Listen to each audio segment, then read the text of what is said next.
आज एकतर महत्त्वाच्या कॅबिनेटची बैठक झाली आणि अगदी 2 दिवसांवर दावोसचा दौरा देखील आलेला आहे।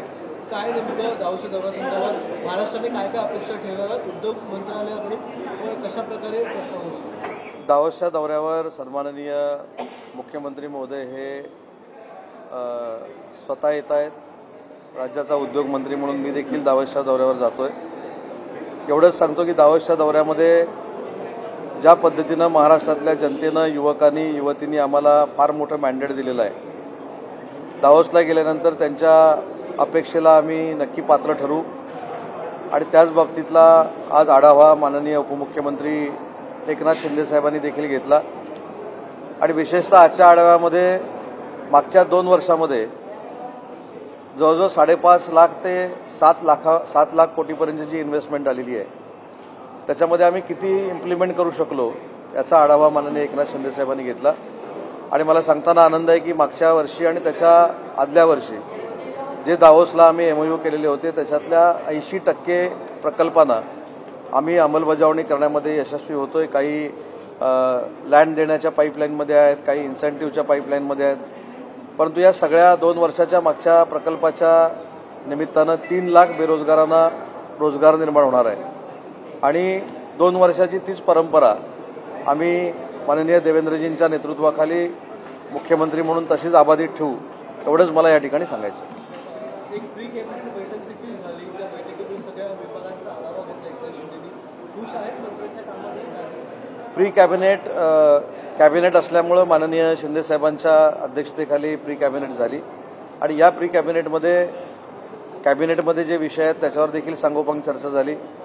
भविष्यामध्ये येणाऱ्या स्थानिक स्वराज्य संस्थांच्या निवडणुकीच्या संदर्भातनं संघटनात्मक बांधणी कशी असावी, महायुतीच्या माध्यमातून आम्ही कसे सामोरं जाणार आहोत आणि विशेषतः टाइम टेबल त्याचं जाहीर होईल, परंतु माननीय एकनाथ शिंदे साहेब जो राज्यव्यापी दौरा करणार आहेत आभाराचा, त्याच्या नियोजनासाठी ती बैठक होती आणि ते आभार दौऱ्याचं नियोजन झालं की माननीय एकनाथ शिंदे साहेबांचं टाइम टेबल आम्ही आपल्यामार्फतच जनतेपर्यंत पाठवू।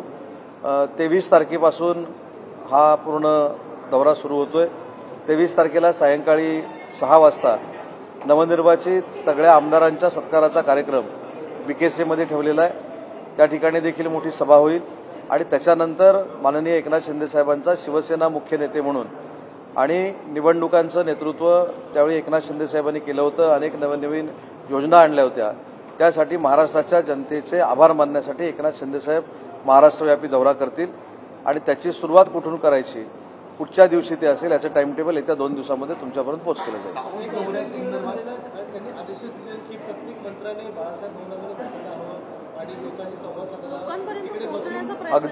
अगदी बरोबर आहे। माननीय शिंदे साहेबांनी आज त्या देखील इन्स्ट्रक्शन आम्हाला दिलेले आहेत। आपण जनतेचं देणं लागतो, ज्या पद्धतीनं मॅन्डेट देऊन लोकांनी आपल्यावर विश्वास दाखवलेला आहे महाराष्ट्रातल्या जनतेनं, तर त्यांच्या विश्वासाला पात्र ठरण्यासाठी आम्ही सगळ्या 12च्या 12 मंत्र्यांनी बाळासाहेब भवनमध्ये जनतेच्यासाठी उपलब्ध राहिलं पाहिजे, ही भूमिका मंत्र्यांची असली पाहिजे आणि त्यांनी टाइम टेबल आम्हाला दिलेलं आहे। त्या टाइम टेबलनुसार आम्ही तिथं बसू। आम्हाला देखील आचारसंहिता घालून देण्यात आलेली आहे की महाराष्ट्राच्या प्रत्येक जिल्ह्याचा दौरा विभागामार्फत झाला पाहिजे आणि त्याचा आढावा दर 3 महिन्यानं माननीय उपमुख्यमंत्री एकनाथ शिंदे साहेब घेणार। गेल्या दौऱ्यामध्ये किती गुंतवणूक आणलेली होती, त्यातली किती इम्प्लिमेंट झालेली आहे आणि यावेळी काय उद्दिष्ट ठेवलेलं आहे? मी सुरुवातीलाच सांगितलं की मागच्या 2 वर्षामध्ये जी गुंतवणूक आलेली होती त्याच्यातल्या 85% प्रकल्पांना न्याय देण्यामध्ये आम्ही यशस्वी होतोय, कारण तो 3 वर्षाचा पिरियड असतो। त्या 3 वर्षामध्ये 85% प्रकल्प हे महाराष्ट्रामध्ये उभे राहतील, त्याच्यातनं 3 लाख लोकांना रोजगार मिळणार आहे आणि एकनाथ शिंदे साहेबांनी जी प्रथा 2 वर्षापूर्वी सुरू केली की महाराष्ट्र 1 नंबरला ठेवायची, तीच प्रथा आणि परंपरा देवेंद्रजींच्या नेतृत्वाखाली पुन्हा एकदा दावोस दौऱ्यामध्ये आम्ही प्राप्त करू, हा उद्योग मंत्री म्हणून मला नक्की विश्वास आहे। नमस्कार मित्रो, आपण बघताय MS24 मुंबई, बघत राहा। मी सुनील पाल, तुमचा कॉमेडीचा लाल। I like it.